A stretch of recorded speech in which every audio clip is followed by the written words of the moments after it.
how we doing today? My name is AK, and today on Cultura Shock, we have a very special episode all about Día De Los Muertos, which is also known as the Day of the Dead.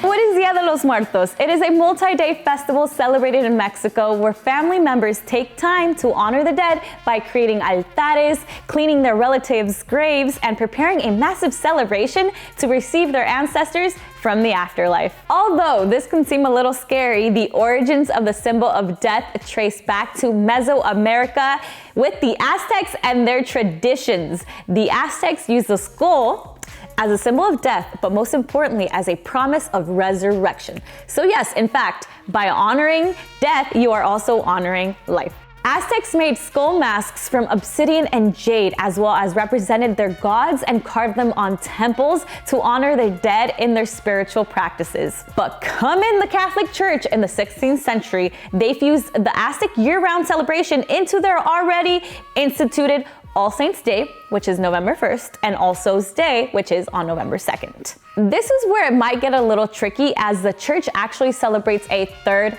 day, Hallows Day, or most famously put, Halloween, on October 31st. Halloween was the church's way of masking pagan traditions. So culturally, people, it has nothing to do with Día De Los Muertos, but both are celebrated around the same time because the church said so.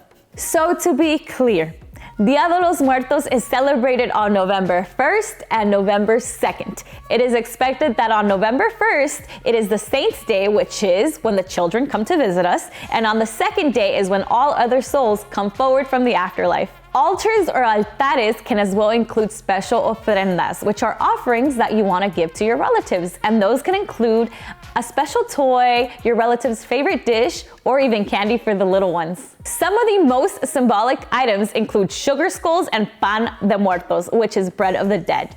And a fun fact is that sugar is meant to represent the sweetness of life.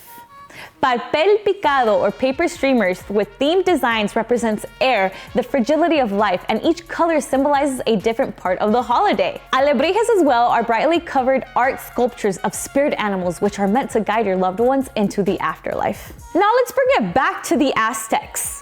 The Aztec name for flower is cempasúchil, and this is the actual flower that is used for the holiday. In English, they're known as marigolds. These flowers were considered sacred by the Aztecs and used for medicine.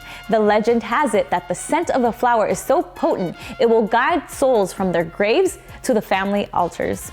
In many places like Oaxaca, there will be paths made of cempasúchil petals all across town. Now let's talk about figures like La Catrina, which are so popular. La Catrina can be seen wearing a luxurious dress and a large feathered hat. A fun fact is that she was originally depicted by the artist José Guadalupe Posada in the early 1900s to comment on how he saw others beginning to emulate aristocratic Europeans, the bourgeois. This is to say that no matter where you come from or how much money you have, one day we will all be nothing but bones. All right, my Cultura Shockers, Día De Los Muertos, also known as Day of the Dead, is a 2-day celebration, and it is a time to commemorate both life and death, as well as honor our ancestors and recognize our own mortality. We hope this Día De Los Muertos, you don't confuse it for Halloween, none of that, and take time to pay tribute to your loved ones because YOLO. We're the Gomez family. Our theme is just a traditional altar. So we got all the elements that are needed for a traditional altar. And we're just celebrating our loved ones. And that's what we're doing here today. It took us about 8 hours to get this done. We got here around maybe around 4 p.m. and we didn't finish till about around 11 at night. And then we got here early again to finish up last touches. Hola, mi nombre es Jenny Morales y este altar se llama The Tree of Life Morales Family. Está dedicado a mi papá y el concepto es de la mariposa que lleva de la monarca. Y mi papá fue que falleció este año. So, queríamos hacer algo para honorar su memoria. Sí, mi familia es de Michoacán, por eso escuchamos la monarca, el símbolo de la monarca. Y mi familia es de Michoacán, so por eso queríamos poner la monarca, que es el símbolo de Michoacán, y Juan Gabriel, porque le gustaba mucho a mi papá, la música de Juan Gabriel. Y pues él nació en Michoacán, so queríamos ponerlo a él también ahí.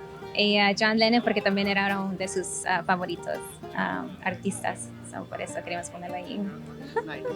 This is an altar for my tia Janet to remember her because she passed in January from cancer. We put pan de muerto, we put pictures of her and things that represent her and things that she loved. My name is Zuno, Z-U-N-O. We are seeing here a visual representation, a depiction of a tree of life and the manifestation of the great universe as it comes in contact with reality.